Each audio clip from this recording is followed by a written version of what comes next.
अस्सलाम वालेकुम, नमस्कार, सत श्री अकाल एंड गुड इवनिंग। मैं हूँ आरज़ू काज़मी और आप देख रहे हैं पॉइंट ऑफ व्यू। हमें जी जॉइन किया है राकेश वैद साहब ने, बहुत शुक्रिया सर कि आज आप आए। Thank you very much. आपका सर बुलाने का बड़ा बहुत-बहुत शुक्रिया। It's always a pleasure talking to you. Same here इतनी सर। रसीली बातें करती हैं। जी। सर आपका बड़ा इंतज़ार है पाकिस्तान में। आपने कहा था कि आप आएँगे और हम तो बड़ा इंतज़ार कर रहे थे कि ओह! आपके क्या साथ बोलते हैं आप? बैठकर बात करेंगे, नहीं, नहीं, वो आमने-सामने क्या बैठ के बात बात करते हैं करेंगे। आपकी आपकी ज़ुबान में क्या बोलते हैं, मुझे बड़ा अच्छा भी लगता है। इंशाअल्लाह बहुत जल्दी। अच्छा। बिल्कुल। तो सर वो हुँ। और ही बात होती है, आप जानते हैं कि जब मुलाकात होती है और आमने-सामने बात होती जी, है जी, तो जी, वो तो जी, जी। जी, जी। बिल्कुल दोनों कंट्रीज़ की। और सर आज हम अगर बात करेंगे इज़राइल की और हमास की या फ़लस्तीन की हुँ, समझ लीजिए, उसमें हुँ, गल्फ़ कंट्रीज़ का क्या रोल है और अमेरिका ने जो है वो इज़राइल का साथ दे रहा है, गल्फ़ कंट्रीज़ जो हैं वो हमास या फ़लस्तीन की तरफ हैं। लेकिन जो भी हो रहा है सर, गलत हो रहा है, दोनों तरफ जानें जा रही हैं, लेकिन इसमें आपके ख़्याल से कि कौन इस चीज़ को रोक सकता है, इस जंग को, होती हुई जंग को कैसे रोका जा सकता है? अम, थोड़ा-सा मैं डिटेल में बात कर लेते हैं। जी, ज़रूर। क्योंकि ये ऐसा क्राइसिस आ गया है जिसमें आप ब्लाइंडली एक साइड की तरफ नहीं हो सकते हैं। ना इज़राइल की तरफ, ना हमास की तरफ मल्टी डायमेंशनल प्रॉब्लम आ चुकी है और दुनिया बहुत बड़ा कॉन्फ्लिक्ट भी अफ़ोर्ड नहीं कर सकती। We cannot move towards a wider conflict area. जो हुआ फर्स्ट ऑफ ऑल पहले उसको कंडेम करना बहुत ज़रूरी है और दूसरा उसी साँस में मैं बोलूँगा कि killing is not a solution. जो इज़राइल कर रहा है, वो ना वो सॉल्यूशन है और ना कोई पीस की तरफ जा पाएँगे। Killing must stop ASAP. पर थोड़ा-सा जो हमने देखा पिछले 2 हफ्तों में क्लियरली कि दुनिया 2 पोज़ीशन ले चुकी है और वो 2 पोज़ीशन विदाउट नेमिंग वेरी एम्फैटिकली बोलूँगा कि Muslim countries have moved in line with Hamas, reluctantly or openly. Or rest of the world see Israel suffering. पहले तो ये जो हमास की शरारत थी ना, इसको कंडेम करना बहुत ज़रूरी है, किसी भी डिस्कशन में आने से, टू स्टार्ट विथ। उनको इस बात का इल्म होना चाहिए था कि अगर आप एक कंट्री, आप इज़राइल में आप 1200 आदमी एक रात में मार देते हो, डिफरेंट 70 जगह पे अटैक करते हो, पानी से, ज़मीन से, हवा से, तो उनको अपने फेलो से पैलेस्टीनियन का ख़्याल होना चाहिए था, इस पे रिएक्शन आएगा। अगर दुनिया में कोई ये सोच के बैठा होगा कि इतना बड़ा ब्रूटल हमला जो हमास ने किया, वो इज़राइल बर्दाश्त कर लेगा, ये सोचना ही हुँ। पागलपंती है। उन्होंने अपने वो फुल माइट से रिस्पॉन्ड किया। एक टोकन मैसेज चला गया। अब now look at this how it happened Arzoo very important. ये हो क्यों रहा है? इसके पीछे एक थोड़ा-सा नुआंसेस भी हमको देखनी पड़ेंगी, बारीकियाँ। अ, अब इज़राइल को स्टॉप तो करना पड़ेगा। It's the hmm. Responsibility of western world to step in now. इसको और एस्केलेट नहीं होना चाहिए।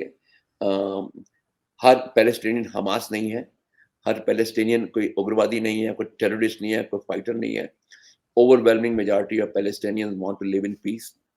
पर हमास को for the greater benefit of peace in Middle East, Hamas must be neutralised. Hamas को जड़ से हटाना पड़ेगा क्योंकि वो एक टेररिस्ट ऑर्गेनाइजेशन तो छोड़ दीजिए, वो सॉल्यूशन जंग से ढूंढ रहे हैं। आप देखिए इसके पीछे जो मुझे बहुत क्लियरली नजर आता है, इसमें कोई रॉकेट साइंस भी नहीं है। अगर आप रोज अखबारें पढ़ते हो और रोज आप डिस्कस करते हो, लोगों से सुनते हो, पढ़ते हो, इज़राइल के रिलेशन मिडल ईस्ट में नॉर्मल हो रहे थे। Israel was hmm. Inching very close to normalising its relation with Saudi Arabia. Hmm. Turkey से उनका बातचीत शुरू हो चुकी थी। Qatar is a very important player. They were moving very ahead with Qatar also. हुँ।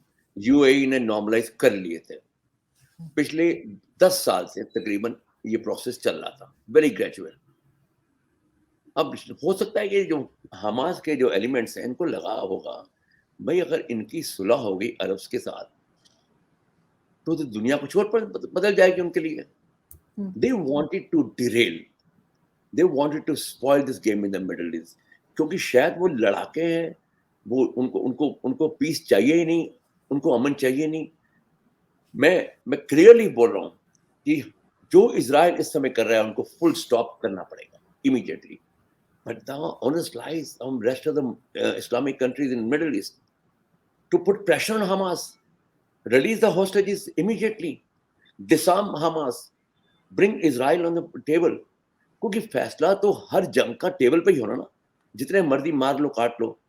और ये जो नॉर्मलाइजेशन की तरफ इजराइल बढ़ रहा था दुनिया के साथ, इसको बहुत झटका लगेगा। Israel is the only loser right now. Hmm, Hamas जो है उन्होंने तो अपना अचीव कर लिया, बिकॉज उनके पास इंसानियत नाम की कोई चीज ही नहीं है। जिस तरह से ब्रूटली आप वीडियो देखिए, उन्होंने मारे हैं हुँ, इजरायली बूढ़े बच्चे, किडनैप किए हैं। उसको जी दुख तब होता है जब आप देखती हो, specially when I see my Pakistani media friends, non media friend, वो बिना एक एक दो लाइनें तो बोल दें, इजराइल तो अब जुल्म कर रहा है, इजराइल या जैसे ही कर रहा है, पर दो लफ्ज तो बोलने हुँ, बनते हैं ना आरती, कि बिल्कुल, हमास ब्रूटल, बिल्कुल। हमास ने जुल्म किया। ये 2 वर्ड तो बोलो, एक लाइन तो हुँ, बोलो। होगा क्या इसमें कि मुझे तो डर है, जो मेरा खर्चा है, वो आरज़ू ये है कि दुनिया डिवाइड ना हो जाए। हम अपनी-अपनी रिलिजियस फिलॉसफी में बस के या अपनी आइडियोलॉजी में फँस के हम इस दुनिया को 2 भागों में नहीं बाँट दें। जो इज़राइल है और जो पैलेस्टाइन है, both have right to live there. Two state hmm, solution की तरफ is the only solution. Actually और कोई सॉल्यूशन है भी नहीं। as a matter of fact, there is no solution except a two state solution। अब उसको चलने के लिए बहुत जरूरी है कि रेस्ट ऑफ द कंट्रीज वो थोड़ा ब्रीदिंग स्पेस दे पैलेस्टीनियन को। अब पैलेस्टीनियन लिबरेशन अथॉरिटी तो बिल्कुल डेड पड़ी हुई है।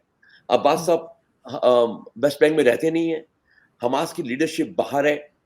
तो कहीं ना कहीं ये बाहर से बैठ के जो डोरियां खींची जा रही हैं, हुँ, वो पैलेस्टाइन को, इज़राइल को 2 दिन की भी साँस नहीं लेने देते। कहीं न कहीं से स्ट्रिंग खींचते रहते हैं। तो I will put an stop to it कि इज़राइल और पैलेस्टाइन को नेगोशिएट करने का विदाउट एनी एक्सटर्नल इन्फ्लुएंस मौका मिलना चाहिए। सर बिल्कुल जो हमास की बात आपने की तो पाकिस्तान में कई लोग आई डोंट नो आपकी किससे बात होती है लेकिन बहुत से लोग हैं जो ये मानते हैं कि हमास एक टेरर ऑर्गेनाइजेशन है और हमास ने गलत किया है। अब जाहिर है कि उसके बाद पलट के इसराइल जवाब दे रहा है। मगर सर ईरान का नाम भी बीच में आ रहा है। ये भी कहा जा रहा है कि ईरान बिल्कुल। ने भी ये करवाया है। सर बहुत सी सैंक्शंस है ईरान के ऊपर, तरह-तरह की सैंक्शंस हैं। उसके बावजूद ईरान के पास इतनी पावर कैसे है कि वो ये सब कुछ करा पा रहा है? नहीं, पेट्रो डॉलर्स तो उनके पास है ना। लोग हुँ, उनको पैसा भी दे रहे हैं, काम भी कर रहे हैं, पर ईरान की तो स्टेटेड पोज़ीशन है आरज़ू। उनके उनके आयतुल्लाह से कितनी बारी बोल चुके हैं हुँ, कि उनका एक ही मिशन है, complete annihilation of state of Israel. वो तो इज़राइल को सफ़े हस्ती से मिटाना चाहते हैं और इसके बारे में वो कोई इफ एंड बट की बात नहीं करते, कोई कोई उसको मिक्स नहीं करते। तो ईरान की फंडिंग पर अभी इस बारी इवन मैंने one of the diplomats in Delhi, he was telling me, even Iran was taken by surprise by this attack। अच्छा। Iran was also hmm, not expecting attack of this kind, although they do fund। अभी देखो ना, अब इसको बहुत ही हम honesty से इस प्रॉब्लम को देखें। हमास ने पिछले 10 सालों में, जब से वो कंप्लीट पावर में, लास्ट 2005-7 के इलेक्शन से, ना उन्होंने इन्वेस्ट किया अपने लोगों पे, ना उन्होंने हेल्थ पे, ना एजुकेशन पे कहीं इन्वेस्ट नहीं किया। Hmm, they hmm, spend money on making tunnels. अब आप देखिए ना उनके इंटेंशंस देखिए, कितना बड़ा नेटवर्क ऑफ टनल्स बनाया, इतना बारूद इकट्ठा किया, इतने रॉकेट्स इकट्ठे किए। हुँ, तो वो जो उनकी तैयारियां थी ना, वो पीसफुल नेगोशिएशन की कभी थी ही नहीं। उनका कोई ऐसा इंटेंशन नहीं था। अब प्राइस कौन पे कर रहा है? This is what we need to debate. Ordinary innocent Palestinian are paying the price. हुँ, जब जंग होती है ना, तो कोलेटरल डैमेजेस तो होती हैं।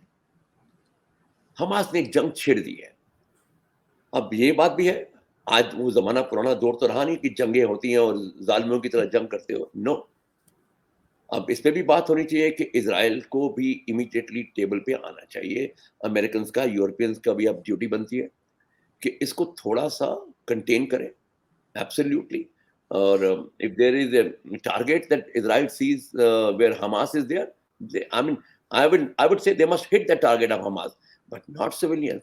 No way. My heart goes for all those babies and all those women. They're suffering. पानी नहीं है, and सब हम इज़राइल को पूरा दोष मत देना, कहीं न कहीं हमास को भी तो बोलें। जिस जिन जिन बिल्कुल। भावनाओं की वजह से ये हुआ है, हुँ, we can condemn Israel for its disproportionate response और making a collective punishment जिसको हम बात करते हैं। Hmm, okay, that is one side. पर हमको हर सांस में ये भी कहना पड़ेगा कि गेम को बर्बाद करने वाले, आग लगाने वाले, जिन्होंने इसको शुरुआत किया, उनको भी दुनिया को पूरी तरह से कंडेम करना पड़ेगा, स्पेशली इन द मिडल। आज ईरान, हमास और हिजबुल्लाह, हुँ। आज तीनों की मीटिंग हुई है ईरान में। तो वो क्या प्लानिंग कर रहे होंगे? I mean I don't think they are planning, they must be planning कि हिजबुल्लाह भी अटैक करे। They will drag Syria in the war, they will drag Lebanon in the war. तो ये कहाँ रुकेगी? This must stop. जितना ये फैलेगा ना आरज़ू, हमारे कंट्रोल में नहीं रह पाएगा दुनिया का। फिर जब जंग लेकि आएगा ना, जंग सर, ये आपको नहीं लगता कि ये अब एक रिलीजियस वॉर बन चुकी है? कि ये मोर और लेस, मुस्लिम वर्ल्ड जो है वो लड़ रहा है इज़राइल से रिलीजन के बेस पे? मोर और लेस अब बन रहा है, पहले नहीं था। क्योंकि देखो क्या होता है कि जब आपके पास कोई इतने बड़ा रिस्पॉन्स जैसे अभी आया है इज़राइल का, तो हुँ, कहीं न कहीं जैसे मोहम्मद बिन सुल्तान है, with hmm, every passing day उसका भी स्टैंड सख्त हो रहा है, which was not on the first 2 days. क्योंकि वो भी देख रहा है, अब वो उम्रा की बात आ जाती है, वो अगर दुनिया इस तरह से पेश करेगा कि ये मुसलमानों को मारा जा रहा है, no, hmm, it is the Hamas. For example, if you today empower Hamas, उनको तो एक ही टारगेट है, इज़राइल को हटाना है। पर अगर इज़राइल बहुत मेहनत से कितने सालों से देखो अपने आप को दुनिया में नॉर्मलाइज करने की कोशिश कर रहा है, हुँ। और स्पेशली विद हिज नेबर, तो वो सब कुछ अब ज़ीरो हो गया। अब दोबारा वहाँ से शुरू करेंगे, कहाँ शुरू होगा, कैसे शुरू होगा? It's a very big question right now Arzoo. कौन शुरू करेगा? कहाँ से शुरू होगा? अगर आप इज़राइलीज़ को बोलते हो कि आप बिल्कुल बंद कर दो सब कुछ, तो बोलेंगे क्या हमारी गारंटी है सिक्योरिटी की? कि हुँ, हमास के पास जो 15,000 मिसाइल पड़े हुए हैं, वो एक दिन में नहीं हम पे मार देंगे? हमास की जो टनल्स हैं पैलेस्टाइन में, गाज़ा में, वो गाज़ा स्ट्रिप की जितनी टनल्स हैं, उन टनल्स को डिस्ट्रॉय करिए। उन टनल्स का क्या मतलब है? तो Israel will be looking for guarantees now, and so is the rest of the Middle East also will looking guarantee from Israel's counter reaction also. तो ये बहुत हाई लेवल की एक डिबेट करनी पड़ेगी और लोगों को अब टेबल पे आना पड़ेगा। And I think as a super power America and European Union, अब उनको प्रोएक्टिव रोल लेना पड़ेगा, इसको डाउस करना पड़ेगा, ये आग थोड़ी मध्यम फिर धीरे धीरे बुझानी पड़ेगी। दैट इज वेरी क्लियर कि ईयू और यूएस को थोड़ा सा अब इसमें प्रोएक्टिव बन के इसको थोड़ा सा रुकवाना पड़ेगा, थोड़ा क्या कंप्लीट रुकवाना पड़ेगा, बिकॉज ब्लड शेड नहीं मंजूर। मेरे को तो ब्लड शेड किसी भी हालत में बिल्कुल। मंजूर। सर, किसी को भी नहीं होना चाहिए, जो भी थोड़ा-सा भी सेंसिबल हो, चाहे पाकिस्तान में हो या पूरी दुनिया में, किसी जगह भी, कोई भी इस बात को पसंद नहीं करेगा। लेकिन अमेरिका की तरह वो पावर नहीं रही। लोग कहते हैं अमेरिका अब इतना ताकतवर नहीं रहा, अमेरिका अब इतना पावरफुल नहीं रहा कि वो किसी भी कंट्री को कुछ कहे और वो उसकी बात को, जैसे पहले होता था, ब्लाइंडली एकदम लोग फॉलो करते थे, वो पोज़ीशन अब नहीं रही अमेरिका की। तो फिर कौन ऐसा है जो इस सब को रुकवा सके? और एक साहब मुझे पाकिस्तान में ही किसी ने मुझे कहा कि अगर कोई बार-बार ये कहेगा कि हम आपको ख़त्म कर देंगे, हम आपको मिटा देंगे, हम आपको नक्शे से मिटा देंगे, जो इज़राइल के बारे में ना सिर्फ़ ये फ़लस्तीन की तरफ से या हमास की तरफ से, बल्कि अक्सर इस्लामिक कंट्रीज़ इंक्लूडिंग पाकिस्तान कहा जाता है। कहते तो फिर वो क्या करेंगे? ज़ाहिर है वो इसी किस्म का रिएक्शन करेंगे जो हुआ है, कि बार-बार उसमें जो उनको सुनाया गया उनको। अब वो Israel you know everybody talks कि ये इज़राइल का इंटेलिजेंस फेलियर है, सोए हुए थे, मरे हुए थे, सरकास्टिक वे हुँ, में। देखिए, इज़राइल थोड़ा कंप्रेशन हो ही गया था, क्योंकि हुँ, इतने साल से बिल्कुल शांतिपूर्वक लोग रह रहे थे।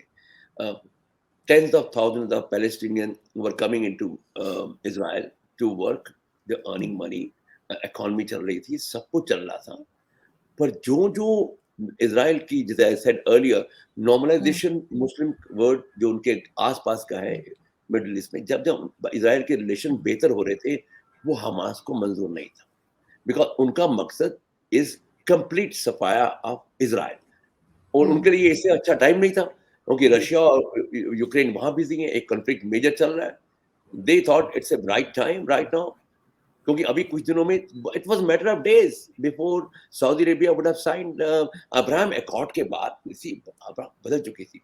अब अब्राहम अकॉर्ड के बाद जिन जिन मिडिल ईस्ट की कंट्रीज ने साइन किए थे Abraham accord, they were committed to peace with Israel. That is the basic essence of Abraham accord. तो अब हमास को अब्राहम अकॉर्ड को डिस्ट्रॉय करना था, और उन्होंने कर दिया। और अब 10-12 जितने भी हजार बेचारे लोग अनवसर मर चुके हैं, उनकी कुर्बानी, उनकी लाशों पे हमास ने ये बर्बादी का काम किया है। उनका तो मकसद ही यही है, दे आर मिलिटेंट ग्रुप। एक जैसे पीएलए है, पैलेस्टाइन अथॉरिटी, वो देश चलाना चाहते हैं, उनको काम करना है। They are from the day one, they are militants. उनको देश चलाने का काम नहीं है। उनको उनको उनको सिर्फ इज़राइल को खत्म करना है। लाइक फॉर एग्जांपल, अभी देखो ना, 1947 से पहले, पाकिस्तान बनने से पहले, जिन्ना साहब का ये विजन था कि हमको इज़राइल को कबूल नहीं है। And over the year backdoor बात हुई, इस पाकिस्तान ने इज़राइल को कबूल करने से इनकार किया हुआ है। Pakistan has never back two nation, two state theory also. तो कहीं ना कहीं मुस्लिम वर्ड जो आपने बोला है, एक रिलीजियस एंगल है। और आज के जमाने में, यू नो इस इस इस दौर में, अगर हम आज भी मजहब को तरजीह देते हैं ओवर ह्यूमैनिटी, जो भी मजहब हो, नीड नॉट मैं किसी का नाम लूं, तो ये अनफॉर्चुनेट है। दुनिया एक घर सा बन चुकी है। हम इधर से माइग्रेट वहां करते हैं, वहां से वहां करते हैं। मजहब हमारा पर्सनल इशू है, हमारी जान की रखवाली करता है। हम अपने जिससे सुकून मिलता है, अपना अपना मजहब मानिए। अगर आपने इज़राइल को खत्म ही कर देना है, तो आरज़ू फिर प्रॉब्लम रहेगी। एज़ यू आपने बहुत अच्छा बोला है कि कहीं ये रिलीजियस जंग तो नहीं बन गई। अब ये ज़मीन का केस नहीं रहा। The way people have taken sides, it's not a question of land. It's now a religious jump. बिल्कुल, लेकिन सर इससे सिर्फ़ और सिर्फ़ नुकसान है। आखिर आज के ज़माने में इतने सालों के बाद, जैसे कहें 2023 में हम पहुँच गए हैं, लोग चाँद तक पहुँच चुके हैं, क्या कुछ साइंस में हमने आगे तरक्की की है, क्या कुछ हमने नहीं अचीव कर लिया, उसके बावजूद इतना छोटा ज़हन है। मैं तो सभी को कहूँगी, मुस्लिम्स को वो भी कहूँगी और दूसरी तरफ भी। चाँद पे भी जाके ना कोई खुदा मिला, ना कोई चंदा मामा मिला। चाँद पे भी जाके वो नहीं मिला। ना ना वो प्रेमियों का वाला हुस्न मिला, और ना हम लोगों को हमारा चंदा मामा मिला। हम लोग ईद भी मनाते हैं तो चाँद से मनाते हैं। हम करवा चौथ करते हैं, वो चाँद से करते हैं। तो हम तो चाँद के पास पहुँच चुके हैं। That's on a lighter note. But hmm, coming back to this thing, कोई अ, कोई बड़ी पावर को, nobody wants this conflict to spread to the rest of the hmm, Middle East. बहुत तबाही होगी। और अगर हम ये सोच के बैठे हैं कि इज़राइल के ऊपर कोई अब कलेक्टिवली अटैक करेगा, that also is not, because if what जो बोलते हैं ना, buzz in the Middle hmm, East right now, in Lebanon, Syria, Jordan, ये जो buzz है कि let's collectively attack again Israel, so that will be a catastrophic. America has already made it very clear कि if Israel is attacked collectively, they will respond. तो बिल्कुल। फिर वो lines draw हो जाएंगी।